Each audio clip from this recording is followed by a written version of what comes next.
Well, good evening, everybody. It's a pleasure to be back. George Morgan here at your service. It's PSGL, it's Wednesday night, it's Spain tonight as well. Lots on the table, lots of battling. The title contest is still alive and kicking. And Jack, it's only taken us 10 rounds. We're on the 11th. It's all to play for. Boromant goes on the inside and takes the lead on the final lap of the race. Now it's side by side between Boromant and Bonnar, but Boromant's got the inside.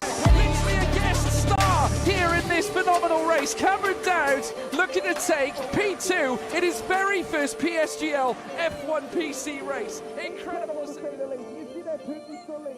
1.5 seconds. DRS is the name.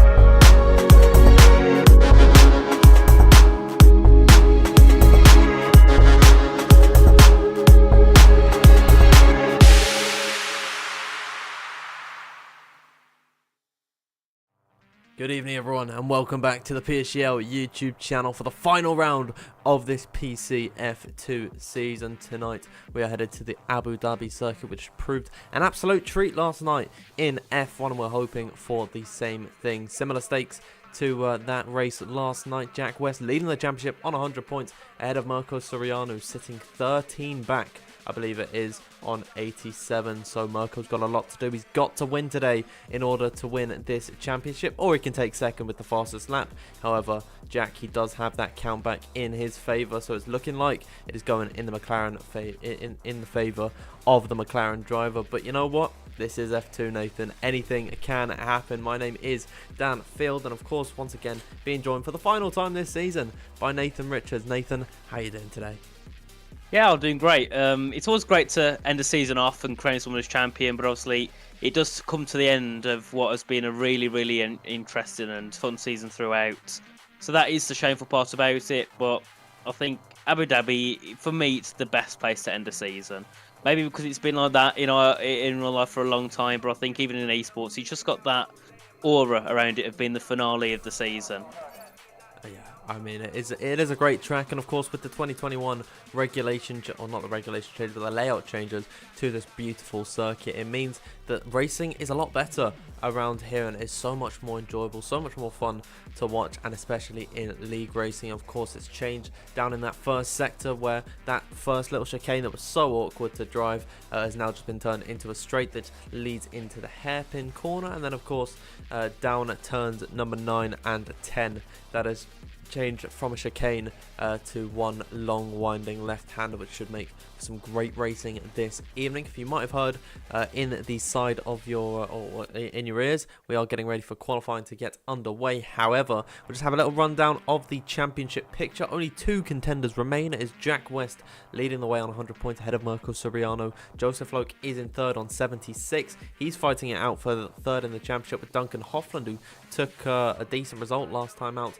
in what was it, in China it was last week. Ben Jabakonya, of course, winning last time by in China. As what have you seen, Nathan? We might have a restart. Everyone's having black screens. Oh. Oh, you know what, we'll get on the standings in a minute. I'll bring us over to the side, because I'm confused who Napoleon Bonaparte is. Is that Christian? You put it in the chat earlier. Oh right. And yeah, it's an interesting name, of course. He might be playing Hearts of Iron or something, or Risk. What is that? I know not what Napoleon is, but what's Bonaparte mean? Is that that's his name? Surname? Oh, I don't know. It shows how much I paid attention in history. History was one of my strong suits. That's how I know who Napoleon Bonaparte is. But yeah, very interesting. Yeah, I think Jack West has left the session. That means I can bring us back over to the intermission scene. I'll leave it here as well. Well, everyone's retiring, but I think it is best to just... Yeah, we are getting a lobby restart, I believe. Everyone is leaving. So I'll bring us back over to the intermission room, and we can talk about the results from last week. Bench Jabba Konyi took victory in China ahead of Duncan Hoffland in second, and Max Wiesel got his second podium of the season. And now Duncan, with that P2, he really is beginning to close in on Joseph Loke, who did struggle and unfortunately got eliminated from championship contention last time out in China. So yeah, it could be a really good result for Duncan if he's able to get himself ahead of Joseph in the standings after not really having the best season. He's got a win, well, 2 wins to his name actually, but you know, podiums here and there, but he's not really been lighting it up with consistency like Jack or Mirko has throughout the entirety of this season. Of course, Joseph in his own right hasn't turned up to many races. He's missed 4 so far this season, but of course 4 wins to his name. He still managed to net himself 76 points, just 3 points between those two, Nathan. If it gets stale at the top of the order, at least we're going to have some fun watching Joseph and Duncan battle it out for third. Yeah, well, they could also be battling with Mirko, because if Mirko doesn't score, both Joseph and Duncan have a chance to take P2. The standings did get redone beforehand, but I still believe, yeah. So if Joseph is P3 or higher and Mirko doesn't score, he can take P2. Duncan, if he can outscore Mirko by 14 points, he can take P2 as well in the standing. So that will be quite an interesting battle, with Mirko, Joseph and Duncan being pretty consistent point scorers and pretty consistent high point scorers. I don't think we'll see much change around there unless something catastrophic happens for 2 of the 3. But I think Jack, he's in the most favoured position, because even if Mirko wins the race, Jack can't be any higher than 9th. So, you know, for Jack to be 9th or 10th in a race or lower, that is quite rare. And the only time we saw that happen was when he had the rig issues back in China, where he didn't finish the race. Yeah, and we thought the issues were going to follow him here this evening to Abu Dhabi, but I believe he's got himself a new rig, so he's going to be back to his strongest this evening. And I think if Jack West, if his season form is anything to go by, you know, in the regular season where he had the entirety of his rig, the lowest he finished was a combined 8th in both Brazil and in what's it called? I think this might be Qatar. No, Belgium. What happened to Qatar? Oh wait, it might be.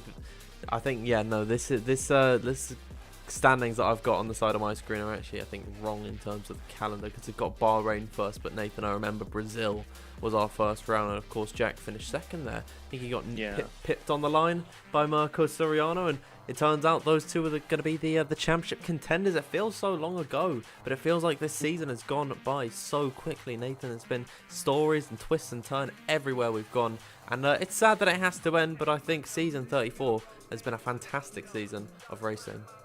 Yes, definitely. I think, obviously, I was here last season for F2, and I think this one has been by far a lot better of a season. It's been great. And the thing is, not just in this tier, I was having a little look at the standings in the other tiers as well, and there's also some really close battles there. I think it was F5 that had like 5 drivers at one point fighting for first. It was like 7 points between the top 5 in the championship, which, you know, it just shows how, I think this game has been different in terms of how close people are together in qualifying, and obviously that can, well, if you're consistently quick in qualifying and you go into a race with the fact top 10s are separated by a 10th, anyone can put themselves onto the podium or can put themselves into the top 5 in any tier. So I think that's where we've seen the biggest difference in this game, and also strategy.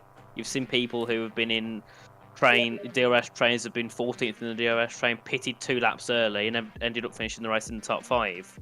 So I think, yeah, we've had lots of changes this game, which I think for some of the drivers have been quite annoying, but I think for the entertainment value and the competitiveness, I think it's definitely been for the better. Yeah, it's been a great season. It's been really fun to watch, and I was thinking coming into this, Nathan, it was going to be a bit of a dirty season, because F2 is it's got a bit of a reputation of being dirty in the past, and of course I was here season 29, the very first F2 season on PC, and that was just the less said about it, the better. I mean, it was a great season of racing. We had some great names on that grid. I'm trying to rack my brain and see if I can remember who was champion, but it's losing me at this point. I remember getting promoted to F1 at some point, so I didn't actually stay for the conclusion of that season. But yeah, I mean, F2, it's been a great season of racing. Hopefully season 35 will be very enjoyable as well. And of course, Big C said last night on stream that it's looking like the PCF1 was the only season that it's going to have on F1 at 23. So possibly, F2, it could steal the limelight away. Everyone's going to tune in on a Thursday night, forget completely about Jarno Ottmar and Barry Burman. And who are they? We've got Jack West on this grid and Mirko Suriano. Those are the only drivers that you need. But Nathan, let's talk about Abu Dhabi. This is a fantastic circuit. Luckily, I've got a little page of facts that I wrote down a couple of weeks ago for another Abu Dhabi race, and it is I can read them out at will, I guess. Yeah, sure, go for it. I don't know much about cool. the track apart from the recent years, so. Well, I mean, one of them we can drop in at the minute is that it was built on a man-made island at a reputed cost of $1 billion. So much investment, Nathan, went into this circuit to really be a spectacle. I think it's the perfect destination for a finale. Oh yeah, definitely. Yeah, I love the track. There's reasons why, which you're not going to go into because it'll cause controversy. But yeah, you can probably guess what I'm trying to indicate. But yeah, I think it's such a lovely track. There's so many differences. Obviously, I think with the new turn 9, the track has been improved a lot. I like that section compared to the old section with the chicane where you couldn't really get much done there, especially with these new cars. But now it's a lot more flowy. It's built better for the car. Same then at turn 5. It's a lot more of a flowy section of circuit. So I think the changes have been made for the better, and the track I think is constantly providing better races as we go on. I think sometimes, you look at 2022 Abu Dhabi. Yes, Max ran away with it in the championship, but below there was some really great battles throughout the whole race. And obviously with F1 Esports, like last night, that was a really amazing race as well. I mean, yeah, it was certainly something, that last race, but I think the stewards are going to be very busy after that one. Of course, if you missed it last night, Jarno Ottmar was crowned a 4-time PC champion and a 5-time overall PSGL champion. Big C, if you're watching, I think Jarno Ottmar is coming for your record of 7 championship wins. He's already on 5 at the minute, just 2 more seasons, and you never know, Jarno Ottmar could potentially be leveling and equaling, what some people call the GOAT of PlayStation League racing.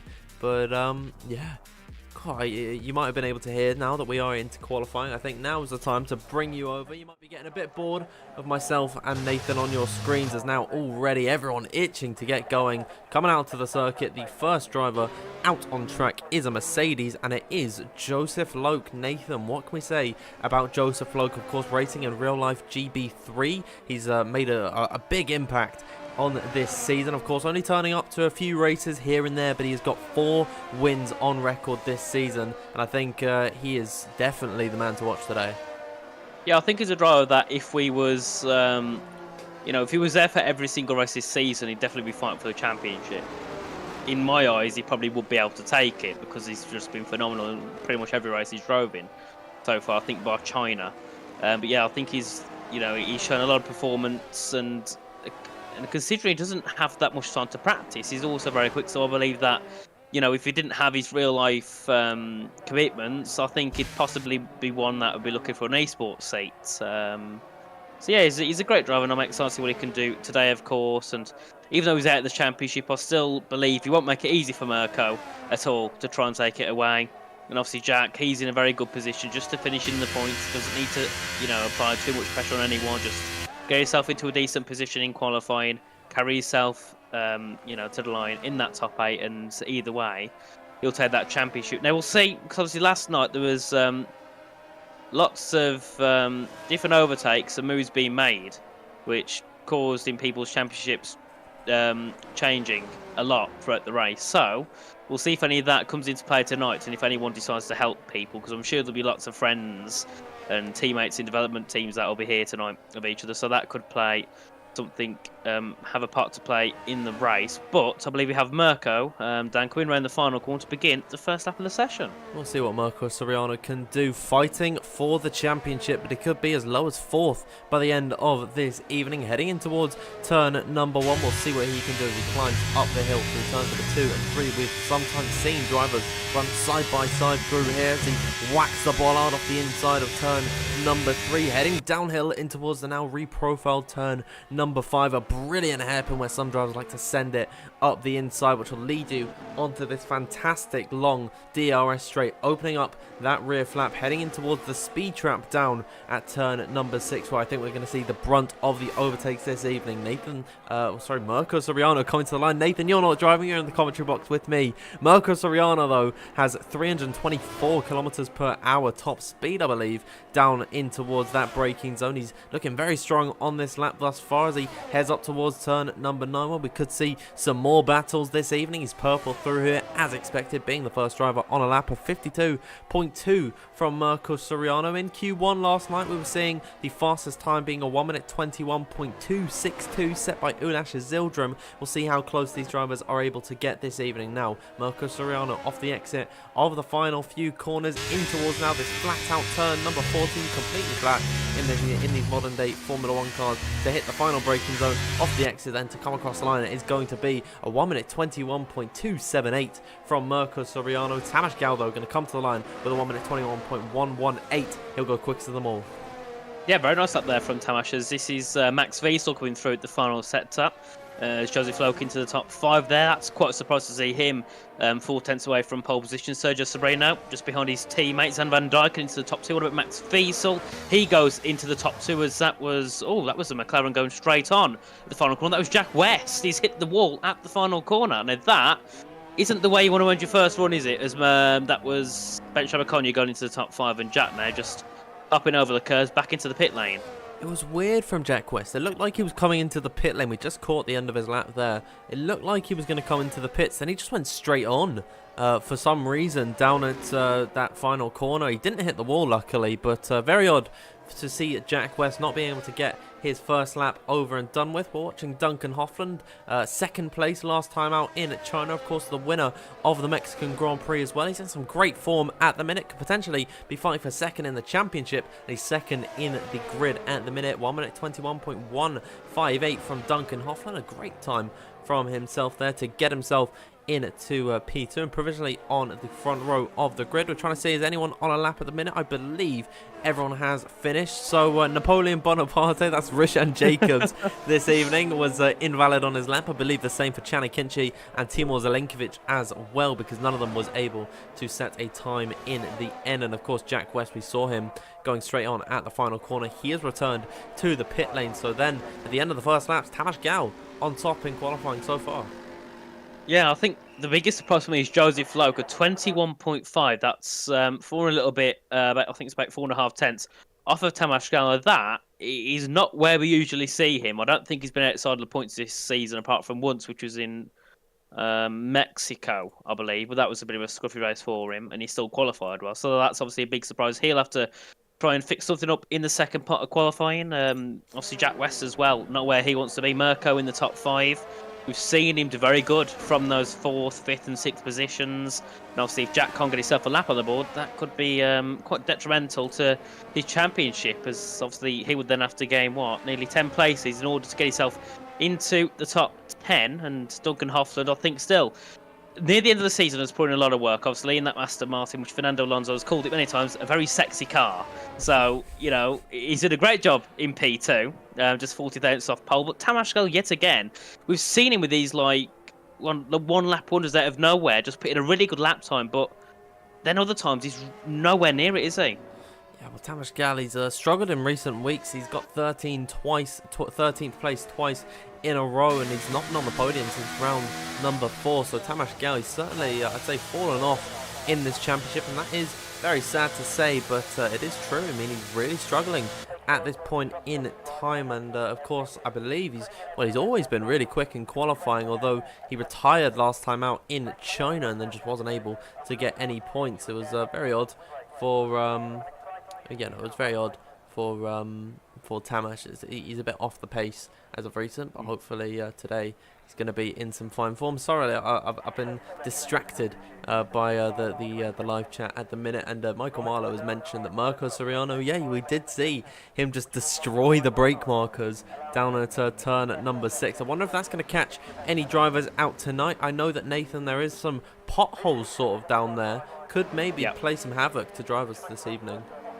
Yeah, a few people was mentioning it in the chat. I don't think it's an issue that affects everyone, but a couple of people were having lots of issues with it. So hopefully it doesn't affect people too much, but we'll see what happens throughout the race. And yeah, hopefully not many people get caught out. But the thing I'm worried about is if people are racing down into a corner and you've got bumps on the way in towards the braking zone, cars getting unstable, that could cause many incidents down towards that braking zone, which I don't think is anything that we want. I don't think it's anything that the drivers want. But pretty much half the grid now, well, I'll say near the whole grid, are out on their out laps to begin their second laps of qualifying. I think still a very nice top 5 to see. Tamas, Duncan, Max and Xander, and those 4, I think they've been doing great in these past few races, haven't they?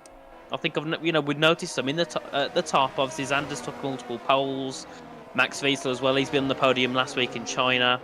After obviously Jos got his penalty. Duncan, yet again, he's been a consistent podium scorer this season. Tamas as well, who's been getting these good qualifying laps in. I think those 4 drivers, they're doing a really great job. And sometimes I don't think the points show for how good a driver's been in the season. Yeah, I think on their day, they can be really good drivers. Max Wiesel especially, I think, since the start of the season, he has been always in and around that top 10, but he has had some really bad luck thrown his way. Remember a few weeks ago in Mexico, he was right at the front of the order. I think the safety car might have screwed him over. Then he got caught out at the back of the field, and then he got a whole bunch of penalties to his name. But it's certainly been a tough time for Max Wiesel this season, getting a podium in round number 6 of this season. That was actually his first points of this year. And now he's picking up some form, getting points here and there. But qualifying is still underway. We can see that Napoleon's he's been a bit naughty and got himself a 5-place grid penalty. So we will have a restart at the end of this session. Will give us a little bit more time to digest qualifying. We're watching Benz Jabal-Konyi on a lap at the minute, currently sitting 5th in the standings. He's a long way off of what Duncan Hoffland is, so this is the best he can do. However, he's been in some fine form recently, 2nd in Mexico, and of course winning last time out in China after Jos Nordijk's penalty. It has been a great run of form for Benz Jabal-Konyi, heading in towards turn number 6, heavy braking through here, and then of course is back-to-back with DRS zones. If you lose a position through turn number 6, don't worry, you're going to have another healthy dosage of DRS to attack once again, heading in towards turn number 9. We saw that last night. Barry Burmand was employing that strategy, letting drivers go through down at turn number 6 and then getting them back in towards turn number 9. Bench is ever so slightly up on his lap, currently on a 1 minute 21.308. We'll see if he's able to find some good improvements in the final sector underneath this beautiful hotel made of 5,800 glass panels to illuminate this circuit. And now through the final corner, Ben Jabal-Konyi, what is it going to be for the Hungarian driver? He'll come across the line. It's only P4 for him. He improves by 700ths of a second. There's a McLaren coming towards the line. That's Chanakinchi, the reserve driver, doing a great job. Tamas Gao up towards the line next. He'll improve further by almost 1.5 tenths and gets himself into the 1 minute 20s. Great time from him there. Jack West has come across the line with a 1 minute 21.378. One of the Alpha Tauris coming through the final 2 corners as Shimon Akomsky puts himself in 12th and Kamastashira goes in to 7th. One of the Ferraris is that Mirko Soriano. It isn't Soriano down in that second sector, but Nathan, Tamas Gao, great effort from him. Yeah, definitely great effort. Mirko Soriano also by a 10th of a second. That was Yannick Schmidt into the top 2 with a 21.082. But yeah, Mirko was up by a 10th in the second sector, so we'll see what he can do in the third. But at the moment, that would still only put him into a round of, I believe, P5 if he improves on that. So hopefully he can find some more time in this final sector as he comes through into the final few corners. Max Wiesel goes into the top 4. What can Mirko Soriano do? He goes into the top 4 with a 1.7 improvement. He found nearly a 10th in the final sector. So hopefully for him, if he can find some more in the first and second, he could be looking to put himself onto pole. But Duncan and Mirko separated by 1,000th of a second as Jan Halliday, goes into the top 2 as well.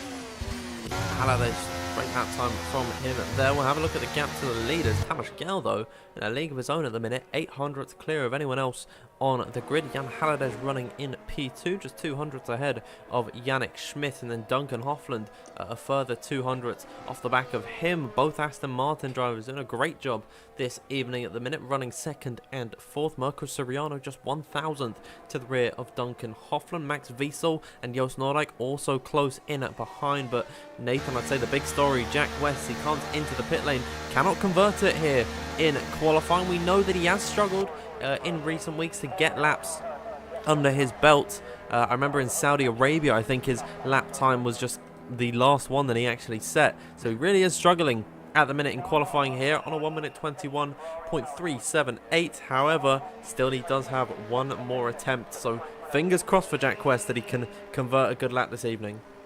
Yeah, well, he struggled in Belgium in qualifying. He invalidated his 2 final runs. He struggled in Mexico. He struggled in China, of course, and also in Saudi Arabia. So it's not been the best run of qualifying at all for Jack West. But however, every time he's qualified poorly, he still managed to get himself up into some decent points. So hopefully the luck goes to his way here in Abu Dhabi, and for Mirko Soriano's sake, hopefully he can put himself a little bit closer to the front of the field, and obviously needs to take victory with Jack being no higher than 8th. And I think if Mirko was to take it tonight, I think it would be a great comeback drive, because at the start of the season we was looking at Mirko Soriano. Second part of the season we've been looking at Joseph Float for a part of it, and also Jack West. And if Mirko manages to win this, I think he's done a great job. And I believe as well, Mirko's wearing a suit for tonight, so he'd be able to hopefully celebrate with that suit if he can win the championship. Yeah, I can see Daniel Shelson in the live chat asking how the championship standings. Coming into this one, Jack West leading the way on 100 points, with Mirko Soriano sitting in second position on 87, so it's 13 points between the pair of them. Mirko needs to win or win and take the fastest lap in order to become a champion, with Jack West finishing no higher than 9th position. It is looking really good for the McLaren driver. However, he is struggling here in qualifying, as you can see on your screens, currently down in 16th position, mired at the back of the field. Mirko Soriano doing well in qualifying. We know that it's not really been his strong suit so far this season, especially in the recent weeks. Mirko has struggled a lot in qualifying, normally sitting in and around that 9th, 10th, 11th, 13th. Sorry, I've just skipped 12th, 13th position, but he's doing really well this evening in a very tight-knit qualifying, just 1,000th off the back of Duncan Hofland, as now we're watching Joost Noordijk winning the past 2 weeks on track, only to be ruined by penalties. This is a man that we really do need to watch this evening. Yes, definitely. I think the first penalty he got in Mexico could have been deserved, but the second one, still not too green on that, but we'll settle that one to bed. So big shame for Joost Noordijk. 2 wins on the trot gone. He'd be looking to try and make it 3 tonight. Currently sitting in P7. He's in a great position to try and improve through. It's what, I think nearly 1.8 tenths off a pole, so it's a gap that he can easily gain up to. And you know, I think we'd expect to see him around that top 3, top 4 area if he can make a good improvement. Obviously, everyone else also coming out on track to begin their final run shortly. But I think it's also a great run from Yannick Schmidt, sitting in P3. Obviously, had one podium, I believe it was in Belgium or Saudi Arabia, if I remember correctly. But apart from that, hasn't really had much going on in his season. So being in top 3 at the moment in qualifying could hopefully for him convert that into some very decent points, maybe in that top 5, top 3 area. I think he's got a great chance of himself tonight. Obviously, 200s back from Jan Halliday, which in this game, 200 of a second, it's near enough equal. It's such a small gap. So obviously these two realistically are, you know, equal on pace pretty much. But, you know, in the game, 200s can seem like a lot. Absolutely, as now the final laps are getting underway. Joost Noordijk, the first man out on circuit. Yellow flags across the board. Hopefully they'll clear just for a second so we can see who is where and how many minutes we've actually got left in this session. But nevertheless, we'll get the final runs underway. Joost Noordijk coming out the final corner to begin his lap. Currently sitting in P7 on road number 4 with a 1 minute 21.159, about 2 tenths to the rear of PSGL. He's got it all to gain on this lap as he weaves his way now through the first sector, downhill towards the first sector split. We'll see if he's on a good lap at the moment. He is purple through here, up by just 400ths of a second. A very late apex through turn number 5, and then continuing his run now down this long DRS straight, heading in towards turn number 6, the heaviest braking zone along this circuit. Let's have a look at his speed coming through the speed trap. It's going to be 326 kilometers per hour for Joost Noordijk. A slight lockup for him down through turn number 6, but he's got a very nice run off through turn 7. DRS once again opening up for the Dutch driver in the Haas. We'll see what he can do coming in towards the second sector split if he is on 2 purple runs on the trot. Unfortunately, I think that lockup must have cost him some time, because now he is ever so slightly down on his lap. Let's check in behind him. That is Chanakinchi on a lap, also ever so slightly down, but Ben Chabrakonyi is just behind them on circuit. We'll jump back over to Joost Noordijk with just 13 seconds left in this session. Everyone luckily has been able to get a lap time underway for the final runs of qualifying now. Off the exit of the final corner, Joost Noordijk, what is it going to be for him? He finds an improvement in the final sector. Chanakinchi will be next across the line. It is only P10 for him there, as now Bent, he's coming up to the line. It's P9 for him, just behind Chanakinchi. Who can we watch now coming up towards the line? And Duncan Hofland does a 1 minute 20.949, going ahead of Tamas Gau. However, Tamas is now flying through the final few corners. Yannick Schmidt has put himself into P4. Here comes Tamas Gau to the line. He's choked at the final hurdle. He won't be able to improve on that lap. Duncan Hofland on pole for the time being, as Jack West, I believe, has come to the line only in P14. Mirko Soriano is in the final sector and ever so slightly improving on his lap. He finds a good improvement in sector 3, potentially be starting on the second row of the grid, as we'll watch the Italian driver in the Ferrari come through the final corners. Look at that from Joseph Local, 1 minute 20.980, exactly the same as what Tamas Gal has done. Mirko then through the final 2 corners. He had a slide down at turn number 14. Xander Van Dijken's come across the line, only P17 for him. Here comes Mirko Soriano, and he lost time in that final sector. It'll be P6 for him on the grid, as Jan Haladej comes across the line. He's purple in that final sector, but it's not enough to improve on any positions. His teammate Duncan Hofland will be starting on pole this evening, with Tamas Gau just in behind him. Yeah, the biggest problem with Josie Float, though, I did not expect that at the end. And to match P2 and P3, 31 thousandths back from Duncan Hofland, that is quite, well, it's a very small gap, so it's not quite a gap at all. But Duncan doing a very good job at the start of qualifying. And then there's a 70,000th gap back to Jan Halliday, who's exactly 10th away from Duncan. And then obviously as we go down, you can see the gaps do start to increase, but the top 10 all separated by less than 0.2 of a second. Yeah, incredibly close margins here, as you can see the classification on your screen. Duncan Hofland starting on pole ahead of Tamas Gau in second. Joseph Loke, Jan Haladej start alongside each other, with Yannick Schmidt and Mirko Soriano in row number 3. Round the top 10 will be Kamal Stashra, Daniel Koya, Joost Noordijk, Max Wiesel, and then the rest of the grid is Chanakinchi, Ben Chabrakonyi, Timo Zelenkovic, Sergio Sobrino, Tycho Hardy, Jack Wesley, Xander Van Dijken. Somewhere Napoleon is at some point. I don't know. I couldn't get there in the end, but I'll bring us back over to the intermission scene. We do have a lobby restart underway, which gives us a little bit more time to talk about that qualifying. Nathan, Duncan Hofland starting on pole, looking to continue that run of form, and starting ahead, of course, of Joseph Loke, puts himself in a great position to potentially snatch that P3 in the championship. It does, yeah. That's a very good position for both of them. But Duncan, I believe that's his first pole position of the season, which I remember when we talked to him at the start, he said he wasn't that confident on his pace back at the start of the season. But I think recently he's been, his race results have been very good, and now his qualifying results also do very good. I believe Duncan was one in the F2 general chat to say earlier that he wasn't too happy with his qualifying pace, but, well, even if he's happy with it or not, he's got himself onto pole position, which is still, a very good place to be. Obviously, with Joseph and Tamas being right behind, on the exact same time, those two are literally equal. So we'll see what they can make of their race. Obviously, Tamas has been one with a lot of unluckiness throughout this season, so hopefully for him at the final race, he could get himself a podium or some very nice points. And obviously, Mirko needs to win the race, with Jack being no higher than 9th. Jack starting 14th, that is quite a margin to gain, but the issues for Jack, around a track like this, the DRS train goes from first down to last. So, yeah, it could pose many issues for Jack, trying to get himself through the field. So maybe he needs to try something a little bit different. Maybe start on the soft tyres, or maybe go to the hards and take it a lot longer than others.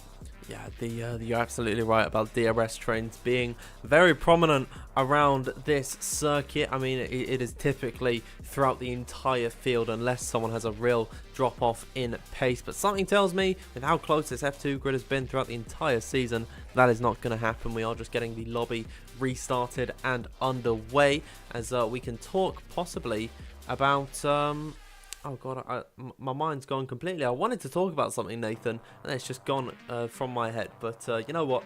Let's talk about the viewers in the live chat. We've got plenty of people watching at the minute, tuning in for the F2 finale. Thank you to everyone who is actively chatting with us at the minute in the live chat. It's great to see so many familiar faces talking here in PSGL, making this season the most special one yet. So thank you everyone watching this evening, and we hope the final race today is going to prove up a real treat. Yeah, definitely. I think it definitely will. Either way, I think we've got a great race in store. We're just getting everyone back in the lobby to get underway with the race. But obviously, Mirko starts P6, Jack starts P14. Just a reminder in the chat, Mirko needs to win the race, and Jack needs to be 8th or higher, or 9th with the fastest lap. If Mirko wins and takes the fastest lap also, then Jack needs to be P7 or 8th with the P7 or higher, or 8th with the fastest lap. So normally for Jackie, we're thinking top 8. Yeah, it's easy, but considering where he's starting, it's not the easiest position. So he's got a lot of work, and Mirko as well.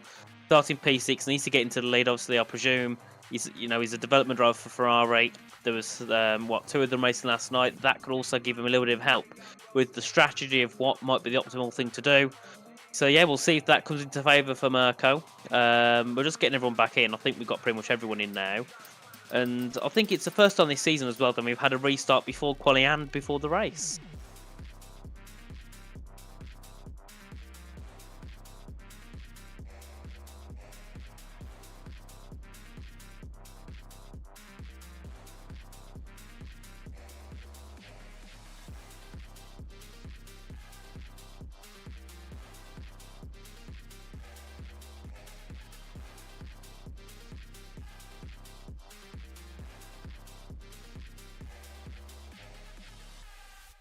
Oh, we can't hear you, Dan. Whoops! I muted my microphone and yeah,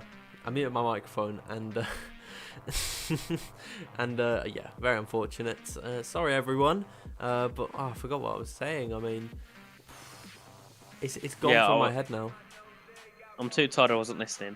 But you said something either way. Yeah, we got everyone in now. So luckily, we can start within the next 2 or 3 minutes. Get ourselves underway. 29 laps of racing. Yeah, I wouldn't be too against maybe a last lap safety car. It's proven entertainment in the past, so we'll see if it can do so here in F2. But obviously, did you say, Connor, said that was the only PSGL F1 season? This game? Did you say? So it's looking like it at that point. If that's the case, you got lots of Jack West, who could be looking for back-to-back titles. You've got Mirko, if he doesn't win, will be looking for a title. Then it also brings Duncan Hosland into the equation. He's had a season where he's comfortably going to finish in the top 4. Maybe next season could be his season as well. And Jos Norok as well. There's so many drivers, isn't there, that can always have a chance to fight for a title. But the issue is, when you start performing the P3s, P2s, and P1s 7 or 8 races in, it's a little bit too late at that point to fight for a championship. Unfortunate that this championship could have taken many different turns, but Nathan, it just comes down to consistency. Both Mirko and Jack have been in the points for every single race except for one of them. Jack has got 3 wins to his name. Mirko only 1, but he's been on the podium 5 times throughout the course of this season, so it's all about staying consistent, and you can fight for the PSGL PC F2 Championship. I want to ask a question to everyone in the live chat. Duncan Hoffland is on pole. Tamas Gal starting in P2 with Joseph Loke third and Yannick Schmidt. Jan Halliday in 4th. Let us know who you think is going to be taking victory in this Grand Prix. Plenty of names to choose from. I don't know. I don't really know where to go, to be completely honest. Well, I'll try and preach the choir. Mirko Soriano. I think, he needs it to win the championship. Jack only needs to be in the top 8. He doesn't need to win. So yeah, I'll go with Mirko. He hasn't won since round 1. So a round 1 win and a round 12 win start the season with a win, end the season with a win. Best way to start and end the season. So hopefully for him, he can take victory. But there's many other drivers as well who I think could be fighting for it. I'm looking in the chat, and a lot of people looking towards Joseph, it seems. Yeah, Michael Marlowe saying Joseph Loke to win, Tamash P2 and Mirko in P3. Oliver Loveland is saying Joseph P1. So they're basically giving their championship predictions because Mirko Soriano, of course, needs to win this race in order to still be fighting for the championship. And it is going to be very difficult for him. Actually, no, he needs to win or get P2 and the fastest lap, with Jack West being out of the points completely. And then, no, if that's the case, Mirko's got to win. He's got to win, yeah, because Jack will get it on paint back. Yeah, because Jack's got more wins than him. Okay, apologies, everyone. I got it ever so slightly wrong. But Mirko Soriano, yeah, he needs to win this evening. And if he doesn't win, championship goes the way of Jack West. And Mirko, no disrespect to him, he's a fantastic driver, but I think over the course of the season, Nathan, Jack has well and truly deserved this title. Oh, definitely. I think Jack, at the start of the season, it was quite close between the two.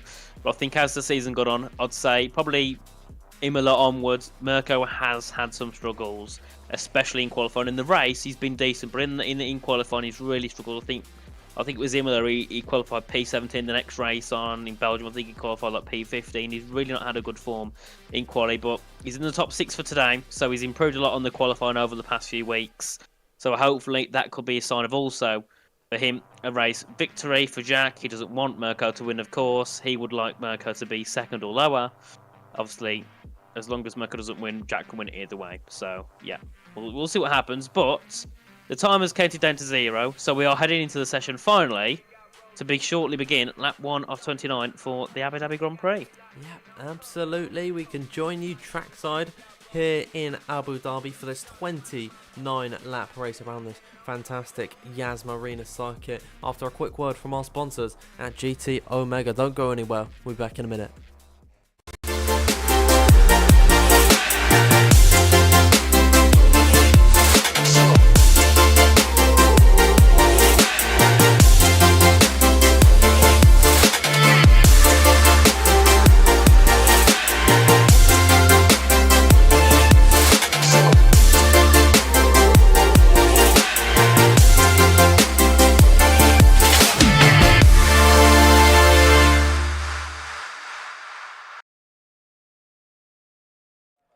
Welcome back, trackside everyone, here in Abu Dhabi, getting ready for the start of this race. Going to be a very exciting 29-lap thriller that we have this evening. Now, Nathan, we are in that awkward stage where we just have to keep on talking and then hope that the race starts soon. But I think now's a good time. Nathan, who is your who's your podium predictions?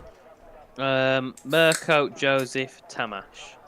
Mirko, Joseph, Tamash. I'm going to go with for Joseph, Duncan, then Mirko. That's what I'll go for. I'll go with Joseph Loke to take the title. Duncan, I'll not take the title. Jack West to take the title. Joseph Loke to take the win. Duncan P2, and that will remain keep him in P4 in the standings, and Mirko Soriano to come off in third. We'll see in 29 laps time if either our predictions come true. 5 red lights here in Abu Dhabi. And we are green after a little bit of a hold. It looks to be a good getaway from Duncan Offland. Heading down in towards turn number 1. Holding off Tamash Gal. Joseph Loke looking to try and find a move in P4 as he got one of the Alpha Tower. He's going very squirrely off the exit off that first corner. That was Camel Stashra losing the back end. We'll see. Is he going to be able to hold on to that position over Joost Noordijk? I'm not too sure. But at the front of the order, for some reason, Xander Van Dyken is leading this Grand Prix. There's Joseph Loke up the inside of Tamash Gal. We got a little bit of desync at this point. Xander Van Dyken blipping all over the place. Again, Xander Van Dyken's leading? Because for me, he is down in P17, so yeah, that's not good. But Mirko Soriano looking for a move on Yannick Schmidt in towards turn 6, as that's Yannick Schmidt looking for a move on Jan Halliday in towards there as well. And also Joseph Loke now, on my screen at least, taking the lead of the race ahead of Duncan Hoffland and Tamash Gal. We head through towards turn 9, Joost Noordijk looking for a move on Mirko Soriano. Does get himself ahead of Mirko, but he's on the soft tyres compared to most of the grid being on the hards, so that is expected. Jack West up into P14. He is on the hard tyres with Chanakinchi, Shabakonyi, Xander and Rishan all on the soft. What a start from Joost Noordijk. He started all the way down in P9 on the soft compound tyres. He's been able to fight his way up into P5 as now blue flags are showing up for whatever reason along the circuit. I think there are a few desync issues. Hopefully they do get sorted over the course of the Grand Prix as Xander Van Dyken, someone's coming into the pit lane. There's pandemonium down at the back of the field. It was Rishan Jacobs peeling off into the pits as now Max Wiesel and Tycho Hardy scrapping it out for P9 in this as they're going to run side by side up the hill through turns number 2 and 3. Max Wiesel will come off best in that fight. Now Kamil Stasherer looking for his way in the battle. Never mind, Tycho's going to go back up the inside heading in towards turn number 5. Max Wiesel along the around the long way round as Joost Noordijk gets himself up into P4. Lap number 2 already, and this race is really kicking off. Look at Ben Shabakonyi on a set of the soft compound tyres. He's trying to go for P10 on Max Wiesel. Yep, as we can also see a little bit further up, Yannick Schmidt gaining very quick to the back of Joost Noordijk. I think he also made a mistake because he was 6/10 down on Tamas in that first set. But there's lots of battles still going on at the back. I didn't realise Jack West has just gone off track, so he's had a little bit of a collision there, I believe, with Kamil Sasha through in towards that chicane as they head through in towards turn 1. You can see Kamil go from over on the outside. Jack's going to try and tuck him as far to the outside as he could. As they go through in towards turn 9. Jack with the inside line, they go through. I think Jack has got it. Yes, he has. And Kamil went very wide. It's now put Xander Van Dyken into the fight for P13. Xander Van Dyken does take P13 there ahead of Kamil Stasherer and Sergio Sabrino also now going side by side with Kamil through in towards turn 14. And yeah, Kamil's had a really poor start, losing position after position and still under pressure from Sergio Sabrino as they come through into the final corner. But Duncan Hofland takes the fastest lap on the hard tyres. I'm sure that'll be beaten shortly by someone else as we head to begin lap 3. The DRS has been enabled now. This could change the lead heavily as we can see it's Joseph Logue versus Duncan Hofland. These two fighting for potentially P2 in the standings, but mainly for P3 and P4. Joseph being 3 points ahead of Duncan. See what happens as the race develops. Joseph, I think, would have hoped to have got further away from Duncan Hoffman. Now Rishan Jacobs back into the pit lane at the end of the second lap. It's been a bad day for the French Empire, but we'll see if he's able to recover in this race. A safety car is a possibility at some point. It's not too common around this circuit, but it can really come anywhere. As now Ben Shabakonyi, we're watching go up the inside of Tycho Hardy, almost into the back of Daniel Koya. Switchback is on the horizon for the Red Bull driver, of course winning last time out in China. We'll see what he can do as he looks towards the outside line on that 2-step softer tyre. He's able to easily go around the outside and make that position on on Tycho Hardy. His teammate for the evening, Daniel Koya, is struggling to keep up with the top 7. He's already lost DRS to Mirko Soriano. This potentially could create a rift throughout the entire field unless Ben Shabakonyi can get on through and then close to the leaders. Definitely, but you can see there, Tamas Gal is getting very close to the back of Duncan Hofland, and Joost Noordijk also very close to the back of Tamas Gal. These guys are going to be fighting out for P3 and P4. You can see it's mediums for Joseph, then Duncan and Tamas on the hards, and Joost Noordijk on the soft tyres. So all 3 compounds being used within the top 4 of the grid. Obviously the hard, the most favoured compound at the moment as we come through. In towards turn 4, shortly before the descent in towards turn 5, and we'll see if we have any changes for position. I believe Joost Noordijk could be looking to try and take P3 away from Tamas Gal down in towards turn 6 as we come through out of the hairpin down towards turn 6 we go. DRS has been enabled for everyone within a second of each other, and actually no, the gain in there from Joost isn't that good at all, so he's still sticking without 2.5 tenths of a second. Do we see a move from Duncan Hofland? No, we don't, but the issue that Duncan's got is if he doesn't make a move soon, he could be under pressure from Tamas Gal, just go up the inside because he knows that Duncan's going to hold off. I mean, Duncan, he's happy, I think, to just sit in behind, let Joseph lead the race and, you know, just keep him in check and make sure his mirrors are working. But Duncan Hoffman, yeah, he's happy to just sitting behind, save his resources as best as he can. He's got 65% in the battery. Joseph Logue, very similar levels at the minute, 63 for him. Tamas Gal, ever so slightly less, and Joost Noordijk as well, ever so slightly less than the top 2. So it seems like everyone sort of in the same range at the moment. Joost has done a great job of utilising the softs early on in the Grand Prix. It'd be great for him to potentially get onto the podium. You can see how much more confident he is in the braking zones, but then off the exit of the corner sometimes gets away from him ever so slightly, and he's not having the best time of it out on circuit, being caught in the DRS train. Is he going to be able to keep with these guys as his soft tyres run out? We'll have to wait and see. But now in towards turn number 5 for the 5th time in this Grand Prix. It's flown by already at this point. It seems like Joseph's done well to get away from Duncan Hoffman, but once again that DRS can allow for everyone to close back in. Yeah, definitely, and you can see many people don't really get an advantage unless unless you like the Duncan Hoffman, you haven't really got an advantage as we head through in towards turn 6. You can see Duncan's actually turned the DRS halfway through the straight because he doesn't want to have to pass Joseph Loke. Tamashka there gaining, but obviously he's not going to gain close enough to make an overtake on Duncan Hoffman. If they're not careful, even if Tamash does send a move in towards that chicane, you can easily lose DRS to the car ahead, so they might want to be careful when it comes to battling, just so they can keep Joseph within a second, because if they're not careful and they get caught napping, Joseph will try and fly away. The gap's over 4 tenths. Obviously Joseph at the moment is on the better tyres, but it doesn't seem that at the moment their advantage is that high. It's the same for the soft tyres of Joost Noordijk. He's made a couple of positions, but there's not really much of a big advantage on those softs, it seems. So maybe that strategy might not be the most optimal, because we've already got Yannick Schmidt catching onto the back of Joost Noordijk as they come through in towards the final couple of corners. And we see a possible move from Yannick shortly, because you can see there he's gaining a lot on the back of Joost Noordijk, and I don't know if that's because Duncan and Tamash ahead are a little bit slower and Yossi just trying to close behind. Yeah, definitely you can see the train starting to close in, and also Mirko Soriano closing in very quickly to the back of Jan Halliday, who's a bit sitting out 5 tenths back, so he needs to try and pick up the pace to catch right onto the back of Yannick Schmidt, who I think then he's looking very close to make a move on Joost. Joost Noordijk, I think his tyres are getting away from him ever so slightly. Abu Dhabi does tend to be a high degradation circuit, and so Yannick Schmidt, with those hard tyres, have great longevity. He'll be able to close up to the rear of Joost Noordijk. Of course, DRS train is going to be a very difficult move for Yannick to make on Joost, who's defending ever so slightly to the inside line. He'll have to get him somewhere in the braking zone. As you can see, Yannick Schmidt going very deep, closing to the rear of the Haasman, but off the exit of the corner, he bumps the curve and loses all of his momentum. Jack West. Oh, Jack West, something's happened with him. I think he's had enough. Down at turn at number 6, he's lost all of his positions that he's gained in this race. Now down into P16. What has happened to Jack West there? As now Kamil Stasher is going up the inside of his teammate Szymon Lakomski, and Timur Zelenkovic making a move on Matthew Alder. It's really kicking off in these minor positions in this Grand Prix. Fingers crossed that they don't make any reckless moves, and now Jack West is going around the outside of Kamil Stasher. It's a very bold move,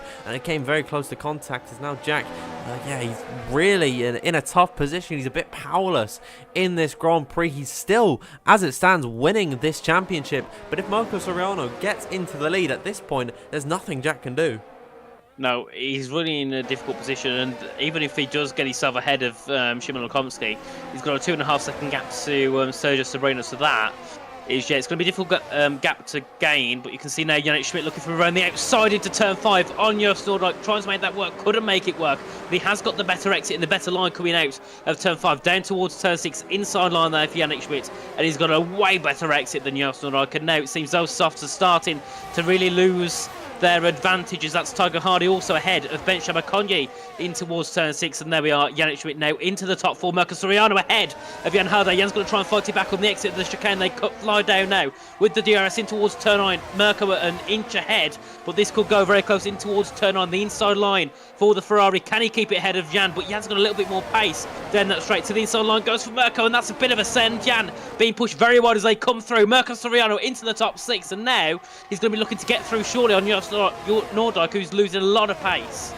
Jan Halliday, I think, had a half look at potentially coming back up the inside through turn number 11. Beat the intrusive thoughts and is going to stick behind in P7. He knows he's got the pace to fight with the championship contender. Mirko really is throwing everything at it in this race. He possibly still thinks he has a hope in this championship, and I really do admire that determination to get up the order. It is still possible, by all means, for Mirko Soriano to win this title this evening. However, he's got to win, and Jack West, who is down in 16th, can't score any points. Well, he can score no higher than 9th position in this Grand Prix. Mirko has it all to do. He's closing to the back of Joost Noordijk. These two formerly PlayStation rivals back in the day. Now Mirko Soriano off the exit of turn number 5, struggling with the traction. He'll try and close up to the rear of Joost Noordijk. Meanwhile, at the front of the order, Duncan Hoffman looking to the outside of Joseph Loke in towards the braking zone. They go.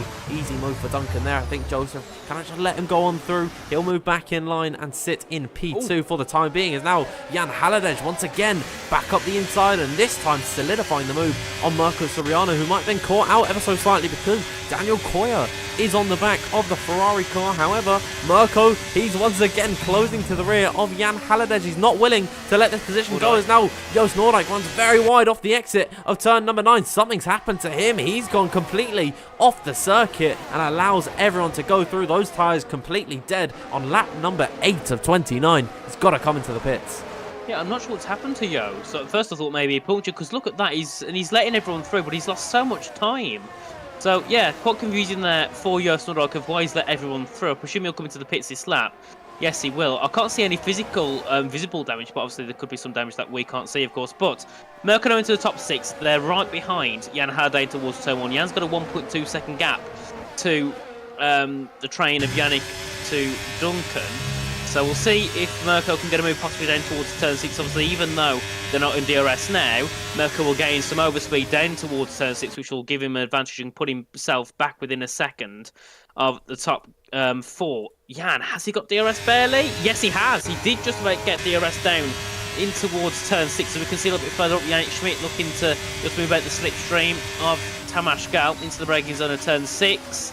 And still, no move for Mirko, but a big lock up there for Jan Halliday. That could put him under a bit of pressure as they exit the chicane down towards turn 9 again. Mirko within 2.5 tenths, but it's not enough to get himself a move. As you also know now, onto a set of the hard compound of tyre that should easily take him to the end of the race. And as you can see, the gap just over a second again between Jan and Yannick. That gap always between, well, 9 tenths and 1.1 seconds, as you can see now. Joseph within 2.5 tenths of Duncan Hoffland. He's still got a lot of pace to give on those mediums, but the DRS was helping Duncan heavily to get himself through into the lead.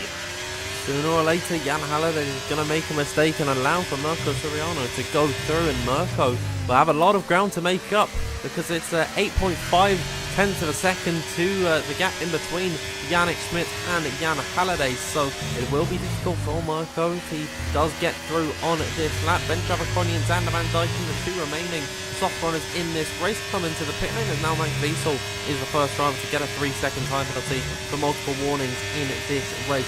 We're riding on board with Mirko Soriano into the braking zone at turn number 5. A very late apex through here. Will he get the better exit on Jan Halliday and potentially try and challenge in towards turn number 6? It seems like Jan might have solidified a little bit in this Grand Prix, because he's got himself to 7.5 tenths to the back of Jan Halliday. So that is to Yannick Schmidt. So he's well and truly in the DRS range, and it's just meaning that Mirko cannot go for these moves. That DRS train essentially removes the effects of that luxury that he's got, so it's very difficult for him to really make up ground in this Grand Prix. We're riding on board with Tamas Gal in towards turn number 9, but he's pulling out the slipstream to try and just stay behind as much as he can on Joseph Loke. Happy to let the medium runner run his race, because he can go a few more laps in this Grand Prix and then he'll have to come into the pit lane. But Joseph still has some great pace to keep up with these hard runners. We'll just have to wait and see how it works out for him in the latter stages of this Grand Prix.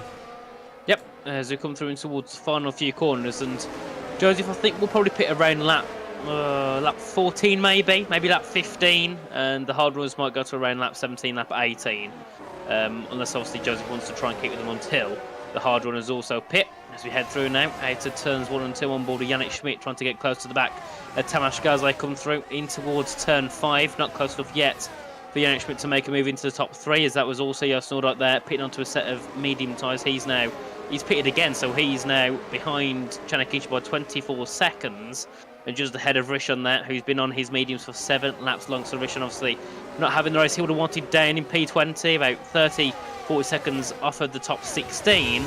Yeah, that is definitely not what he would want. As we go in through towards turn 6, that's Timo Zelenkiewicz fighting with Jack West a little bit further down. Jack West still losing positions. Timo now looking for a move possibly on Camel Sasha into the chicane, but now that's Jack West coming back at Timo. Didn't make that work too well, ended up locking up a little bit to the corner, not carrying enough speed through.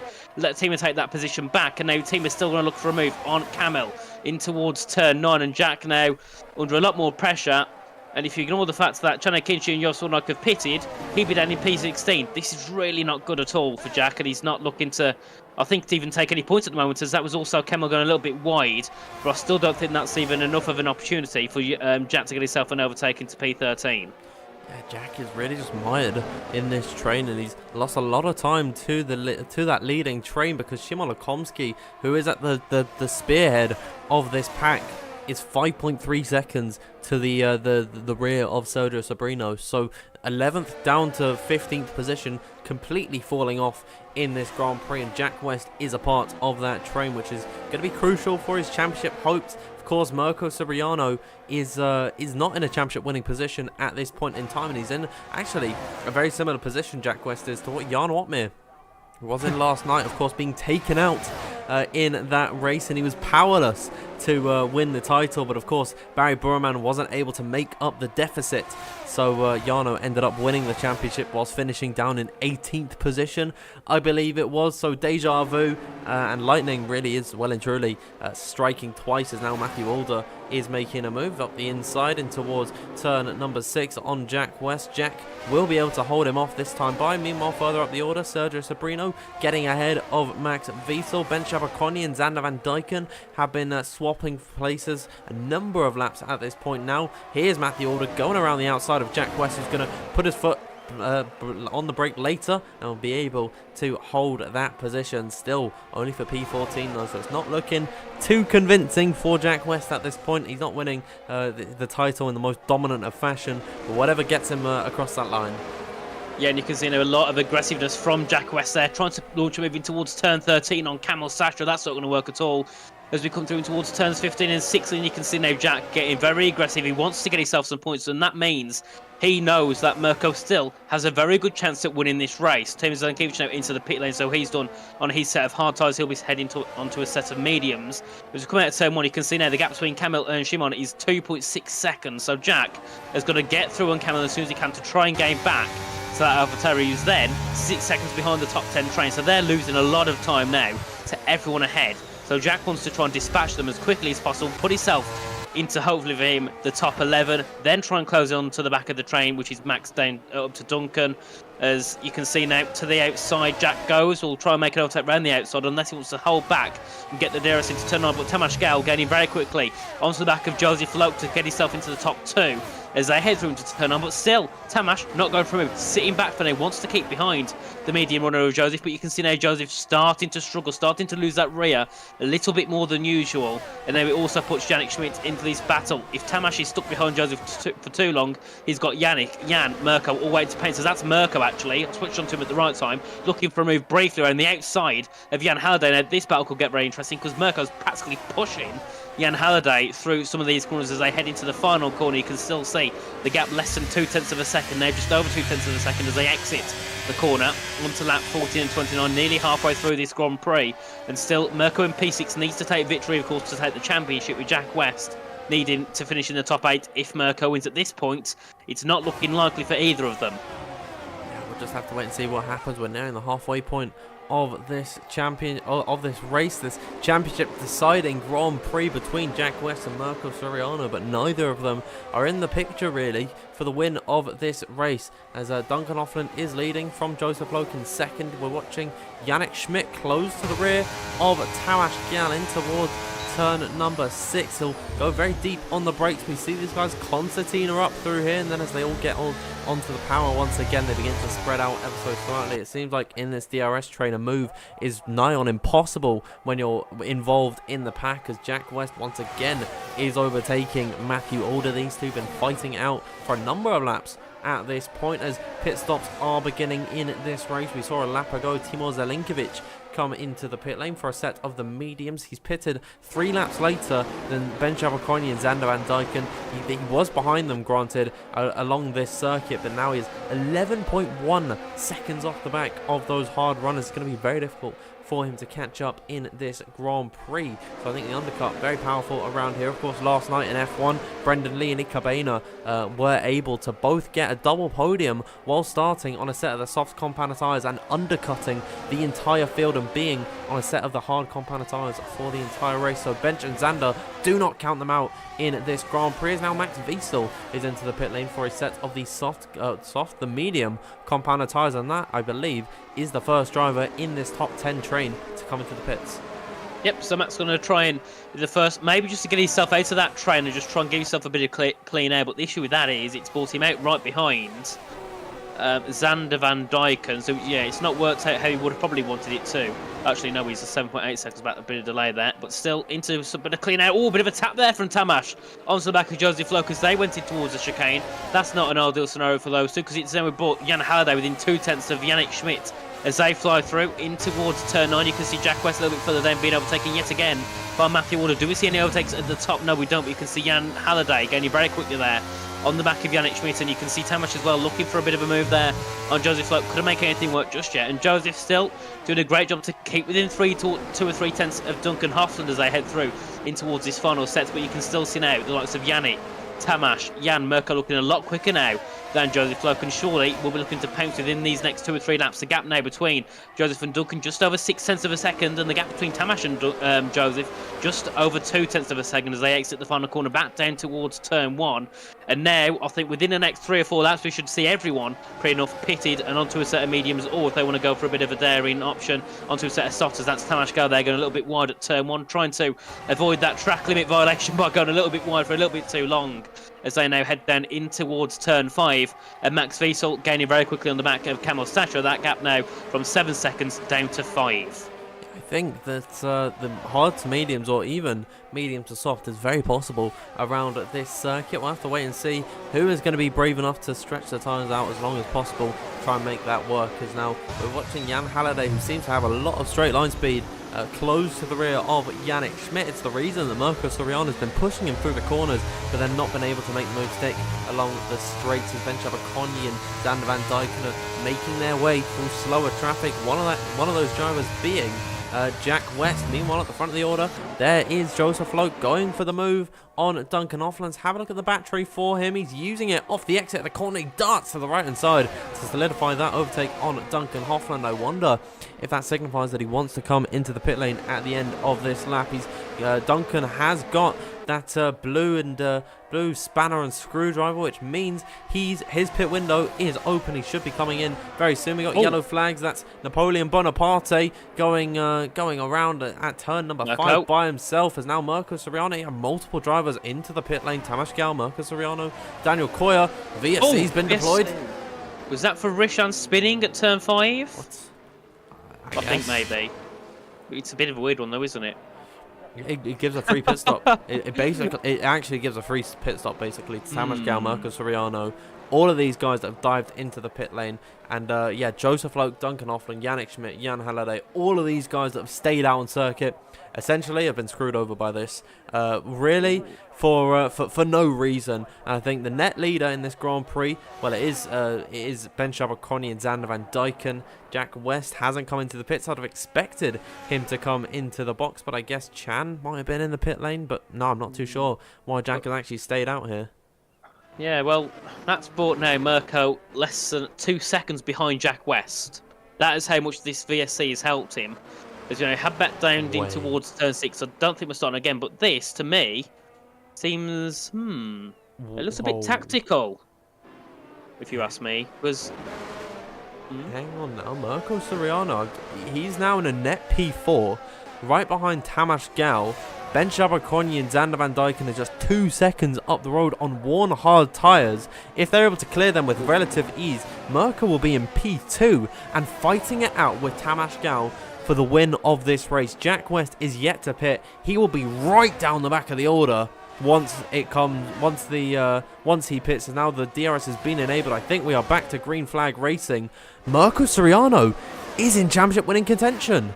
But look at Jack, he's holding him up through. He's doing Sergio Perez's defence. Look at this, Jack is holding Mirko up heavily through. In towards turn 14, the gap is 1.4 seconds. And now this could be the reason why Jack stayed out, to hold Mirko up as much as he can into the final quarter. The side of Mirko Soriano gets forced off by Jack West. The 2 championship protagonists fighting down to turn 1. It's Mirko up the inside, does get himself ahead of Jack West. Jack now also letting Sergio Serino through, and now it's a 2.2 second gap between Tamash Gal and Mirko Soriano. Now that could have been the thing that Jack needed to win this championship. Oh, it's a penalty for Mirko. What? No. That should surely be removed afterwards. He got forced off, yeah. That should be removed by the shooters, but if not, yeah, that is something indeed. As now we've got Sergio Serino looking to get himself ahead of Mirko.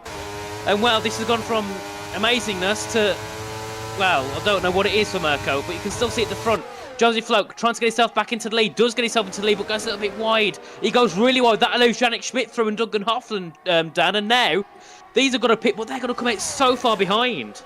That was naughty from Jack, I think. I mean, it's allowed, I guess, to go slow, but he is really holding up. He really was holding up Mirko Soriano. And I think it did get a little bit sketchy. He did essentially force him off down to that final corner. And, I mean, he kind of had to. The VSC meant that Mirko was going to benefit hugely.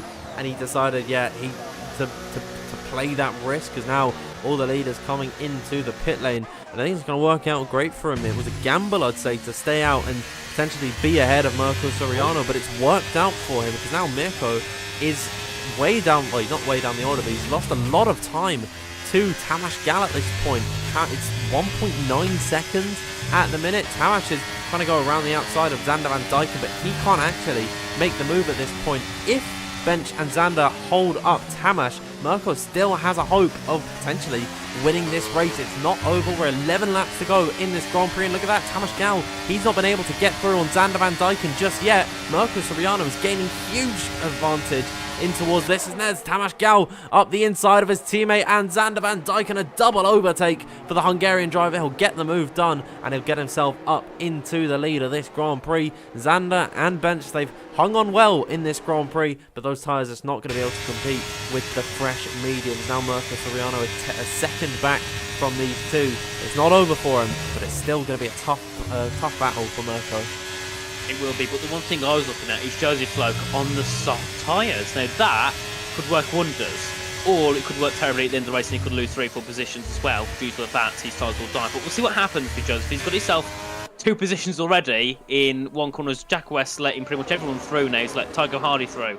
And Yannick Schmidt, Josie Floke all down in towards turn 12. So Jack, I think now, he's tried all he can on Mirko, but at the moment it's not worked, because look at that. Mirko Soriano back into the train of Bench Aberconye in towards turn 1. Xander Van Dyken now got a 1.1 second gap. And now do we see Bench trying to hold Mirko Soriano up? I can't see why he would want to, and I can't see why he would need to.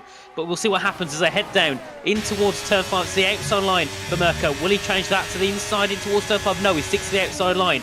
Goes round the outside, or tries to at least, at the Red Bull driver Bench Aberconye. They fight. Mirko comes out ahead now. Mirko needs to get himself ahead of Xander Van Dyken and Dan. If that penalty gets removed, this is looking very good for Mirko. But the only issue Mirko's got is if we now have a safety car and they all pit onto soft, Mirko has to serve that penalty. Mirko cannot pit in this Grand Prix, but he is closing to the rear of Tamas Gal. He won't have any DRS due to the fact that the detection point is off the exit of turn number 7, but he is 1.2 seconds behind Tamas Gal. If he gets within DRS range of the Red Bull driver, he will be able to close up to the rear and then fight for the win. The championship is not over. He could still win it here. Jack West yet to pit in this Grand Prix. He's got virtually no hope of taking a win in this Grand Prix, so it is all eyes on Mirko Soriano, who's really struggled in recent weeks to fight it out with to fight it out with the top guys.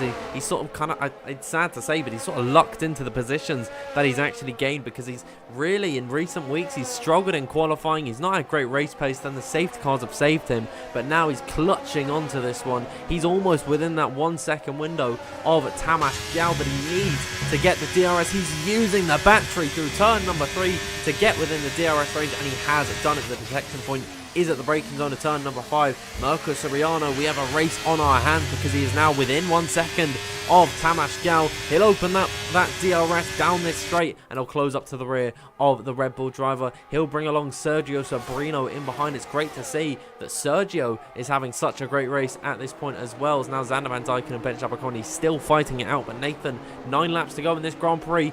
Mirko still has a hope. He is definitely, and I'm keeping my eye still on Josie Floke. That gap 1.5 seconds now. It's the back of Daniel Kaya, and he just got himself ahead of Duncan Hoffland and Yannick Schmidt on the last lap, as that's now Jack West being took down to P16. That's Jack going very slow towards the chicane there, so he must have a bit of an incident there with the AlphaTauris. We head through in towards turn 9. Max Wiesel also gaining onto the back of Bench Aberconye, pushing the Red Bull through. In towards turn 12 we go. Do we see a move from Max? No, we don't, because Bench placing that car perfectly. It's like seeing Perez and Hamilton 2 years ago in Abu Dhabi, as now you can see Max just trying to lunge up the inside of turn 14. You can't do so there, Max. You'll have to try it possibly down in towards turn 1, or down in towards turn 5 as we go through into the final corner at turn 16. Can't get through there.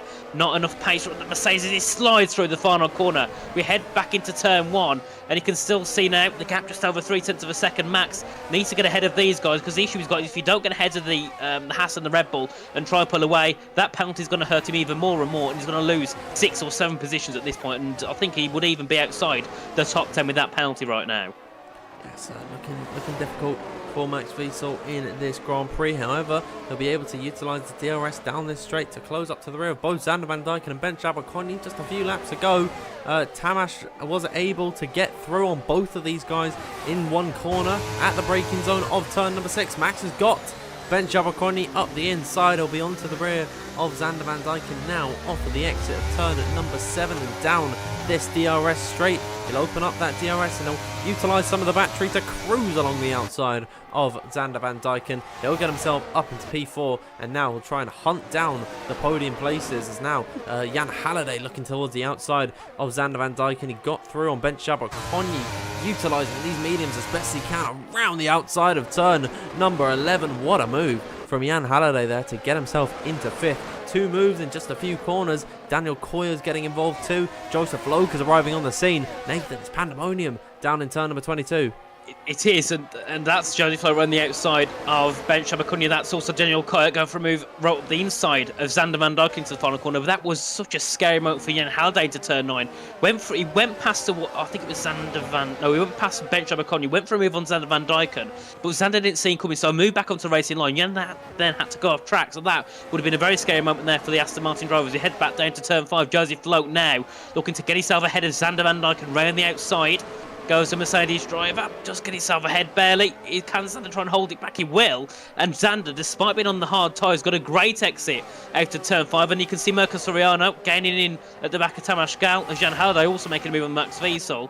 Everywhere, Dan, there's a move happening.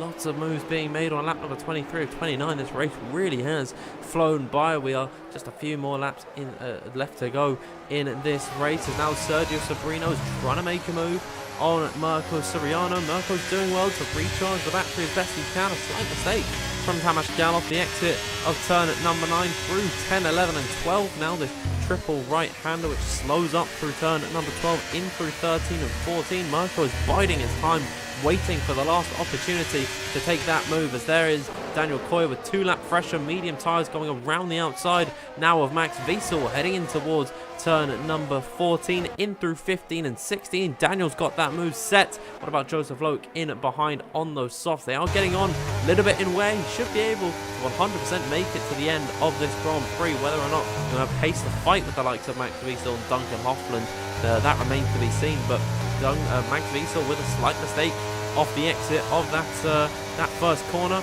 could allow for Joseph Loke to potentially close and got the inside through turn number 5. Indeed he will. Very late braking from the Mercedes, even later braking from his teammate, but Joseph Loke down the inside finally does get that move. Yep, he does. Great job there from Joseph. Does get DRS. So does Max Wiesel down in towards turn 6. So it's too wide in towards the chicane for the 2 Mercedes. And also Duncan Hoffland looking to get himself through. He sits back behind. Would rather get them down in towards turn 9. You can still see that Max Wiesel being a little bit behind those. They go into the chicane from his teammate Joseph Loke. Duncan Hoffland getting a great exit from turn 6 and 7. 4 lap newer tyres for Duncan compared to Max, and also obviously even though Joseph's on the softs, him and Duncan are still on the same lap of tyre as we go through. Janik Schmidt gets himself through in towards P8 as they go through in towards turn 9. And now Joseph, he's 7/10 back from Daniel, then it's a 5/10 gap to Jan, but I don't think he can close that gap to Sergio, however, because those 3 pitted at the right time under that VSC, and he's given them such an advantage in this race to be 3.5 seconds now ahead of Jan Halliday as they come through in towards the final corner. You can still see Sergio hungry to get himself ahead of Mirko, but for now he just seems like he's biding the time and sitting back at the moment and just waiting for the right time to pounce on the Ferrari. You have to wait and see what happens. Lap number 25 of 29, 5 laps to go in this Grand Prix. Have a look at the battery. Tamas Gal has got 41%. Mirko Soriano has been able to completely recharge the battery as best he can, and is now actually on the same level as Tamas. However, Sergio Sabrino with 81% in the back of that Williams. He is all over the rear of Mirko Soriano, could potentially be making a move stick heading in towards the next few corners. I think Sergio, you've got to watch out for him. He's struggled so far this season to get good points. However, he's done a fantastic job this evening. He has been greatly benefited by that VSC coming out and allowing for him to pit and get the undercut on everyone else around him. We're watching Joseph Loke try and go around the outside of Daniel Koya, looking to go in towards turn number 9. Daniel is going to try and hold it up the inside, and actually they're going to run wheel to wheel through that corner. Joseph Loke still around the outside of Daniel. They're going to run wheel to wheel off the exit. Daniel Koya around the outside now through turns number 10, 11 and 12. Joseph Loke shoves him off. Well, doesn't shove him off, but he muscles him out there and is able to make that move stick and get the overtake in towards P5. Yeah, great strategy so far by Joseph. Now within 2.5 tenths of a second of Jan Halliday as they come through. In towards turn 16, the final corner. We begin at lap 26 of 29. As we now head down towards turn 1, the gap 2/10 of a second between Joseph and Jan, the gap between the top 3. Well, Mirko, you can see losing a little bit of time to Tamas Gal, and that gap now 7/10 of a second, nearly at 8/10 of a second, and that isn't what Mirko wants. He needs to be within 2 or 3 tenths comfortably, so he doesn't risk losing that DRS if he makes a mistake. As we head through, you can still see there that gap there, nearly going over 8/10 of a second. Mirko seeming to start to have a bit of a struggle, it seems. Marco Soriano is losing pace in comparison to Tamas Gallon, falling into the clutches of Sergio Sobrino. Let's have a look once again at Joseph Loke going around the outside of Jan Halliday.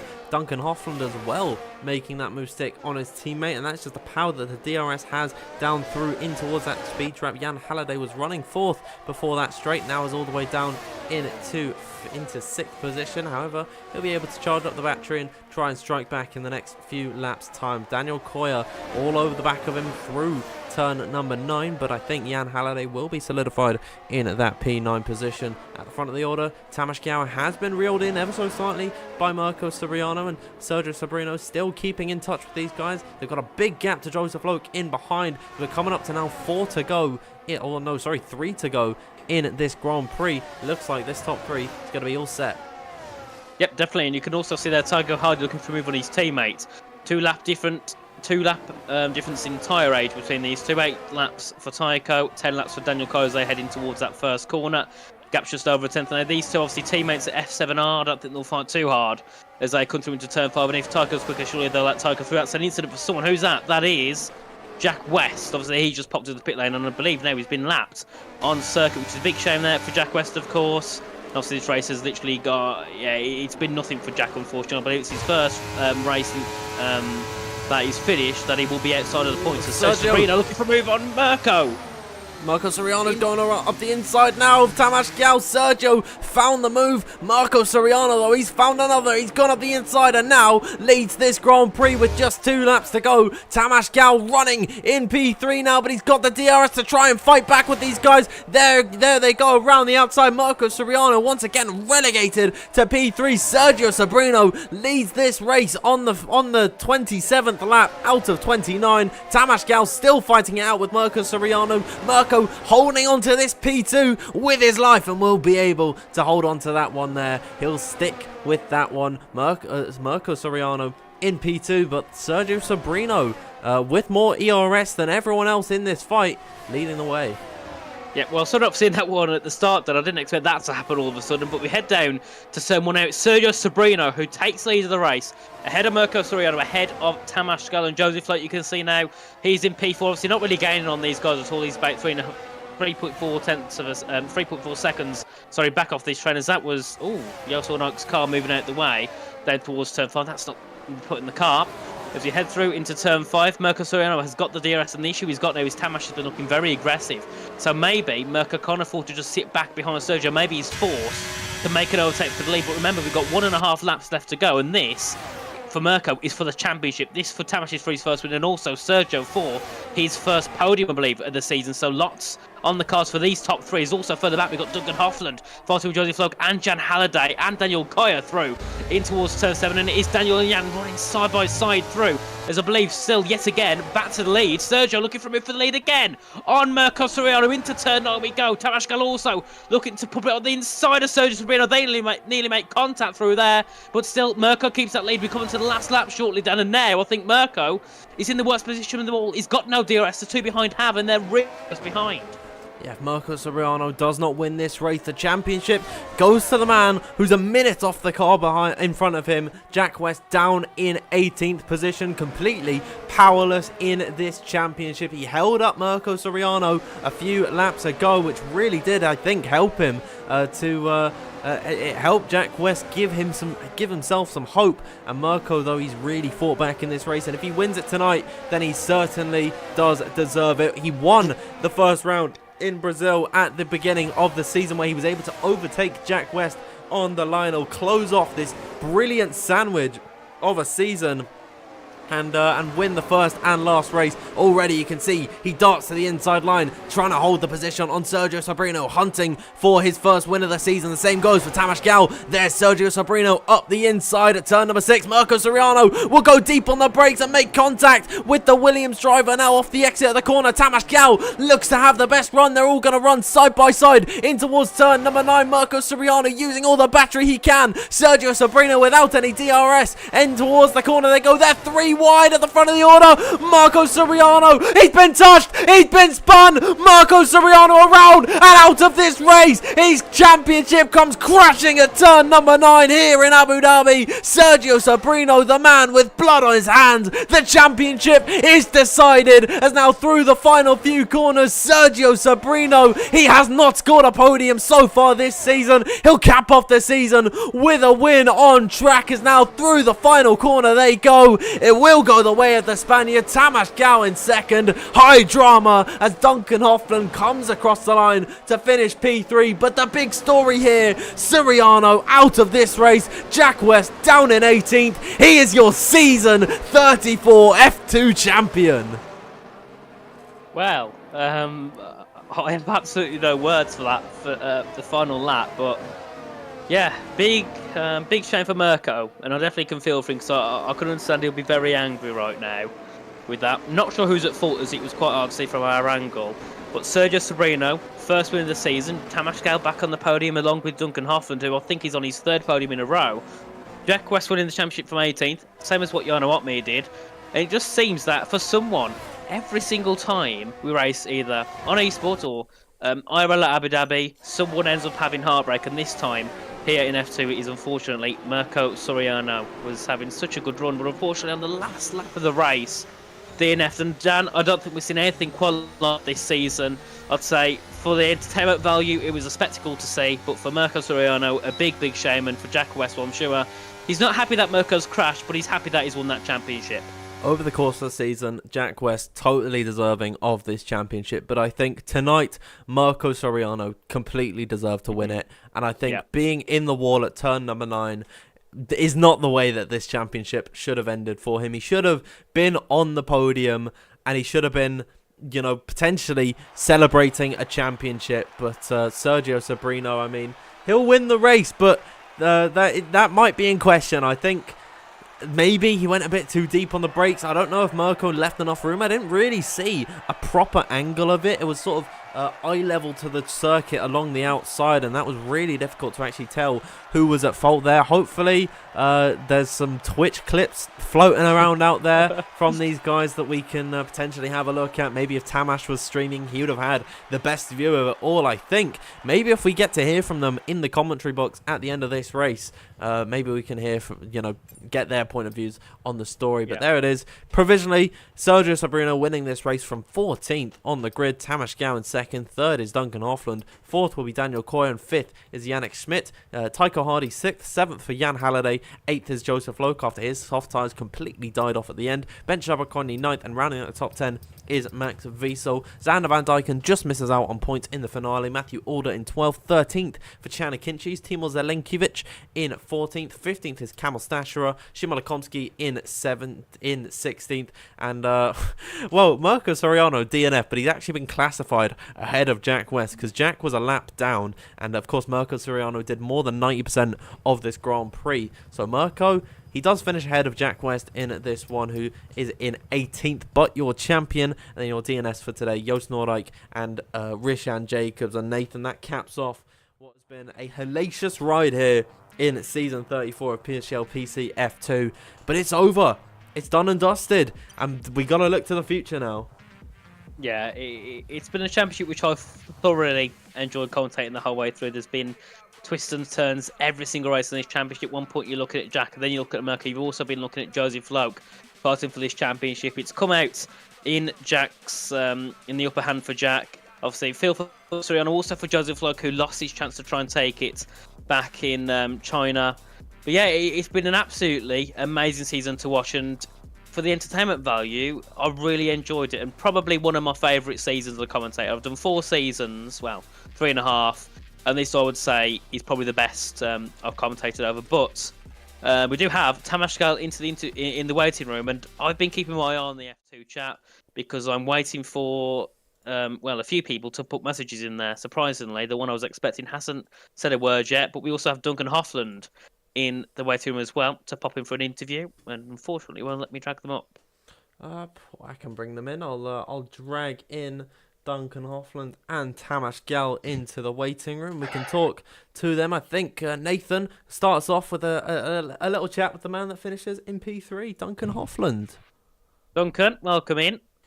Thank you. So, yet again, another podium to take away from the season. And, well, that virtual safety car, now, that wasn't an ideal scenario for many, and I don't believe it helped you out either, did it? No, absolutely not. It was. I don't even know what caused the VSC because I saw a car spun around before it, but then there was a green flag, and then the VSC came out. So I'm not very sure what happened. But I mean, yeah, it was unlucky, but luckily there were only 3 guys who got an advantage of it. So at the end was still battling hard, and I mean Mirko had an incident, which is unlucky for him, but made me score my 6th podium, I think. So I'm happy with it. Yeah, definitely. I think you've done a great job this season. Obviously, you took the victory, Mexico, P2 in China, and then you're ready off with P3 here in Abu Dhabi. So yeah, a great run of form in these past few races. And obviously, we said it to before, and I can't remember what your answer was. But do you think that if you attended every race and you didn't have that unfortunate race in Brazil, you could have fought for that championship? Well, I think I'm actually quite close now, or at least to Mirko, I'm quite close. So I mean, if I would have had the same kind of skill as in the past 3 races, then I think it could have been a lot better. Could have definitely go for the championship, but we won't find out. But I think we got the constructors, if I'm correct. So Yes, that's definitely. that's something to celebrate. So also GG's to my teammate Jan. He also helped me out in the past few races, scoring a bit more points. So I'm very happy with that. And I mean, no championship this season, but maybe later on. Yeah, we'll see. That's shocking. Yeah, obviously we're back next season. Obviously, if you're here back in F2, do you think are you gonna be here next season? First of all. I'm not sure yet. I'm not sure yet. Oh, okay. Well, we'll find out on that. And if you are back next season, let's say, do you think you can fight for it again? And well, this time fight for a bit higher than P3. Yeah, I mean, if I do the same as what I've done in the past few races, then absolutely. Well, that's all from me anyway. So well done on the podium. Anything from you, Dan? No questions from me, Duncan, but really well done this evening. Great job over the course of this season, especially in recent weeks. And I look forward to the next time I get to commentate over you. Thanks, guys. Thank you. That concludes the interview with the man that finishes in P3. Next up, we've got 2nd place finisher Tamas Gal in the interview room. Tamas, can you hear me? Yes, I can hear you.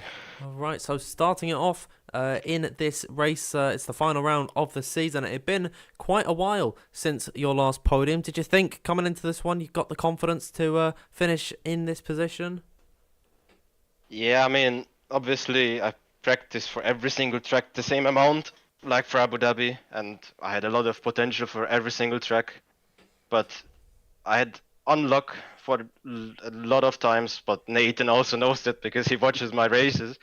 But yeah, I mean, I was unlucky a few times, but Abu Dhabi, the VSC helped me. I was really hoping not to be a full safety car because then I would have been unlucky again.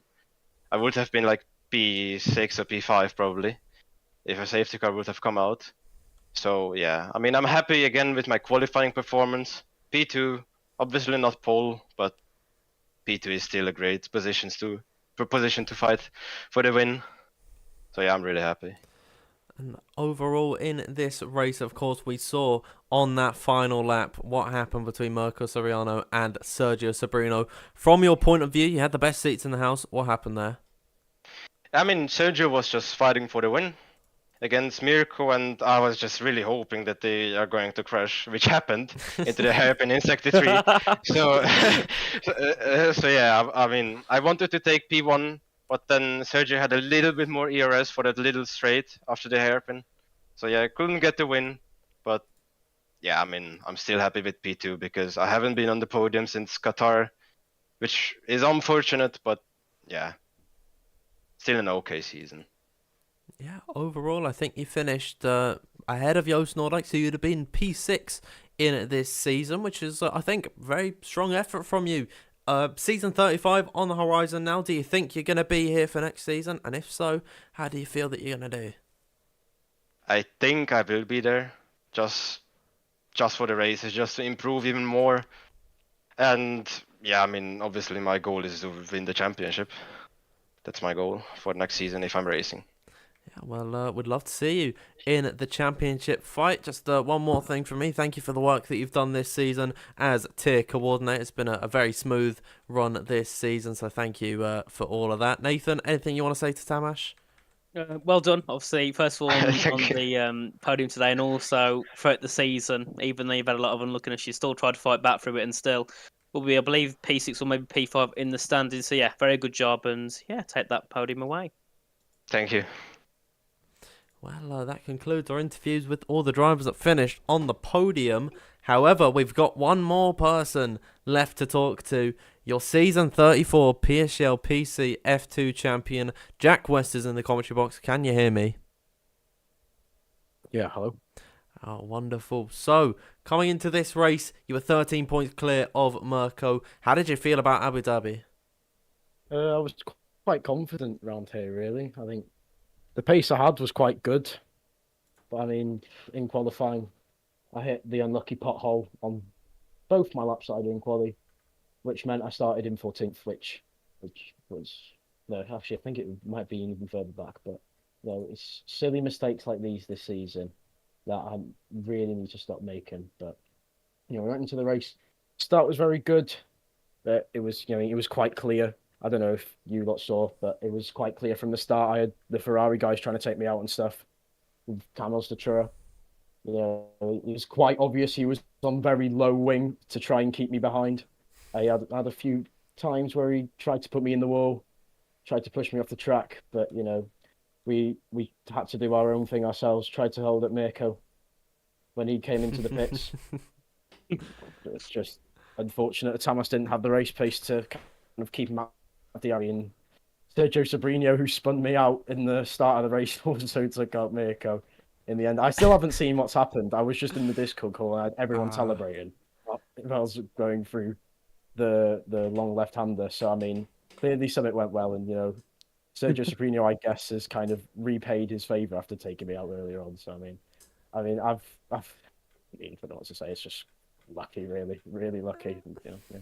Is this Real Main Homies Discord? I can see most of them have joined in the waiting room. Maybe we can get an interview with Wilson Hughes, Will Lewis, the season 33 champion, Jake Benham, Conamy, or all of those guys. We can talk to them if we really want to. But Jack, I want to know your initial reaction to seeing Mirko Soriano has retired from this session on that final lap. How did you feel in the cockpit? It wasn't even that I saw. I mean, I was kind of just driving. I was just hoping, and I could hear there was about 7 or 8 of us in the Discord. And I could just hear him, everyone celebrating and cheering. So I knew something had gone right. And then I saw Mirko Soriano in a wall. So I mean, that kind of blew the relief out. Yeah. Well, overall, season 34 done and dusted for you. What's next for Jack West? I'll have to see. I'm not really sure yet, to be honest. Oh, boring. All right. Well, really well done, anyways, for the end of this season. That's all from me. Nathan, anything from you? Just well done, Jack. Great championship, great drives throughout. Obviously, these past 2 rounds haven't been the best, but you still took the championship. So yeah, well done on that, and hopefully we get to see you again next season. Thank you. Well, that concludes our interviews for this evening. Jack West is your season 34 PSGL PC F2 champion, and I think, Nathan, well and truly over the course of the season, completely deserved from him. Apologies, I've not gone full screen on the Discord. There we go, I can bring us back there. But yeah, Jack West over the course of season 34 definitely has been the best driver. Yes, I think definitely. I think Joseph and Mirko, and obviously the drivers as well, have all had their race where they deserve to be the best. But I think throughout the whole season, through consistency, Jack has definitely been a mile better than the others. And I think, yeah, it was a great race. You know, to end it off. Big shame for Mirko, of course. But I think throughout the season, we've had lots of... we've had our moans, and we've also had our enjoyments as well throughout this season. Obviously, hopefully we're back next season for some more great action. But one thing left from me is thank you everyone as well for being in the chat every single race, all supporting many drivers, supporting us as well, and supporting PSGL. It does mean a lot, of course, to everyone here, and obviously all of our hard work gets to be paid off. Yep, Dan, that is all of me. That is my closing words for the season. Yeah, thank you everyone for tuning in over the course of F2 in season 34. We peaked at about 217 viewers tonight, which I think might have been the most that we've ever had in season 34. So thank you everyone for tuning in, and for all the drivers, all the chatters that we've seen over the course of this season, coming in, week out to talk to us and take us through the race, especially in those very dull bits where there's nothing happening and we're having the lobby restart or whatever, and we just have to keep on waffling. It's always great to talk to people. This season wouldn't have been possible without any of you. PSGL continuing to break records. Season 4 is in the books, and we look towards the future. Huh? Season 4? I said 34. I heard season 4. Maybe I said season 4. I don't know. We've been streaming for a while. Oh, we've got someone in the comment. Why is Wilson in here? Hi guys. You alright, Wilson? You alright? How's it going? Good. Are you gonna be here next season in F2?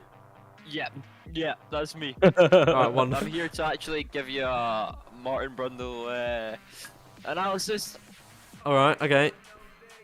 Yeah, so you gotta ask me a question, I'll give you an analysis. Alright, from your point of view, what happened? Oh, okay, we're getting everyone in the comments. Will Lewis, Jake. Yes. Oh my god. Okay, right. I'll bring us.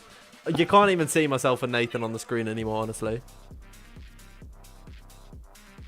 Well, Oh, I see you in the stream now. Yeah, you're all on the stream. Jake's there, but he's been cut off. I can't actually. Jake, dip down to the bottom corner of your camera, and we can see you. There you go. Hold on, guys. I may be shirtless, but I'm getting the camera on. All right, wonderful. Here we go. Here we go. Okay. Honestly, boys, I just want to say, absolutely unbelievable finale. Honestly, the result, some unlucky things for some drivers, but you know, I'm a big fan of every driver on the grid. You know, I'd never want to see anyone end up backwards in the wall like that. But to see my good friend Jack West win, it was a privilege just to even be here. Okay, thanks. You're welcome, man. Anytime. We're being joined by F2 royalty, if you think about it. Of course, season 33 champion, and we've got him right here. Wait, is that me? That's you. Oh, sweet, bro. I don't even know what season it was. It's yeah, season, you know, look, yeah. Look, you know, I mean, if we don't want to cause any shit, but you know, I had some greats on my grid, like Ismail Fassi, Ika Bain, you know, some of the great drivers of this era. Drivers. You know, best about. And look, the truth is, with one less race, they still can beat me. I've lost the plot. Right. But no, I think we should take it over to Wilson Hughes. You know, he's a big driver in F2. You know, he'll be there next season after he loses the McLaren contract. I think we should hear from him. I think maybe we need to end off. Unfortunately, it's been a fun stream, but I think we got to call it here. Unfortunately, thank you though for joining us and keeping us company at the end. But I might have to do the sad thing and kick you all from the call. No. Well, they need to see myself and Nathan. We're not on the screen at the minute. The bottom of my camera's there. Why don't me and Jake me and Will round out the end of the stream? Yeah. You know what? I'm down. Hold on, let me pull my camera up so my nipples aren't in it. 2 secs. Yes, that's not a good idea, Dan. Okay. Right, here we go. Yeah, I'm on the spotlight. Right, you start us off. Will. Yeah. Okay, so I just want to say, guys, thank you for an absolutely amazing F2 season. It's been a privilege commentating for you lot all year. We've had some great battles, some great tracks, some great drivers, and you know it's been an honour to be joined by Wilson through the whole season.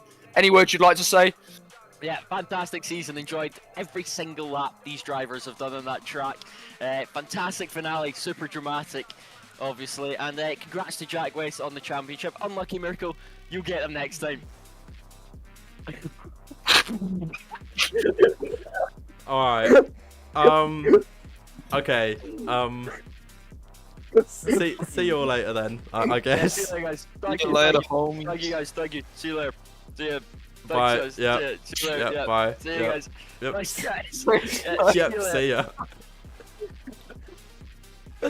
Oh my god. I'm getting them all out, unfortunately. I'm sorry to say. No!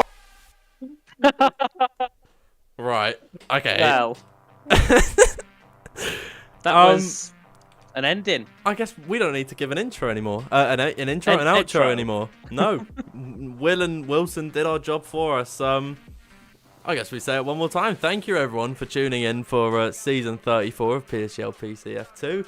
I've enjoyed every lap of whatever. I forgot what they said, to be completely honest, but Every lap of every track. every lap of every. Something like that. Weird. They're weirdos, a lot of them, but yeah. What a season it was. Thank you, everyone, for tuning in to season 34 of PSGL PCF2. Records have been broken, and now 34 is in the books. We can head over to season 35 in a few months' time. But yeah, that is all from us. Thank you, everyone, for tuning in over the course of these incredible rounds of F2 action. We will see you very soon. Thank you, though, and good night. Good night.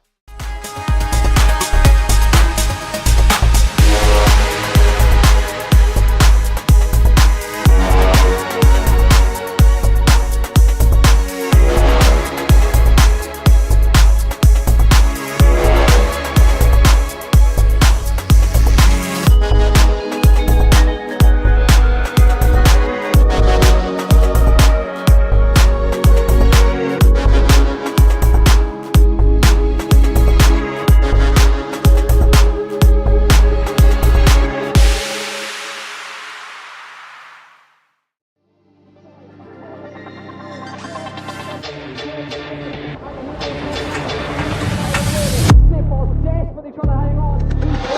He's got the inside. Oh, here he's through on the left-hand side. Hooks the apex, gets on the power nicely, and that is job done. Jarno Opmeer now to the last couple of corners now. His finest drive, his greatest drive, and he's done it at the Circuit of the Americas. He returns to the top step of the podium. Once again, the ghost is back. Jarno Opmeer wins the US Grand Prix in a stunning Grand Prix.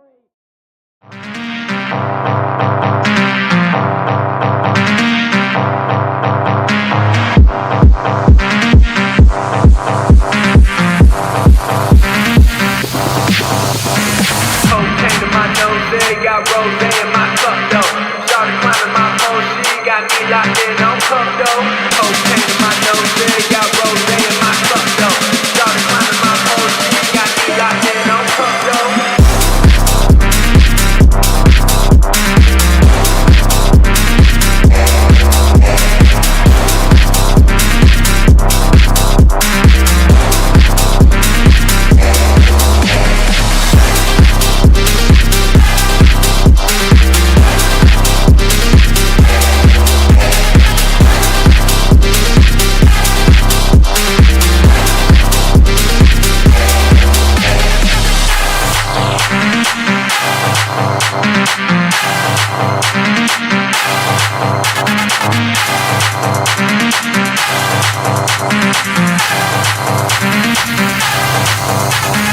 Cocaine to my nose, there got rose in my cup though.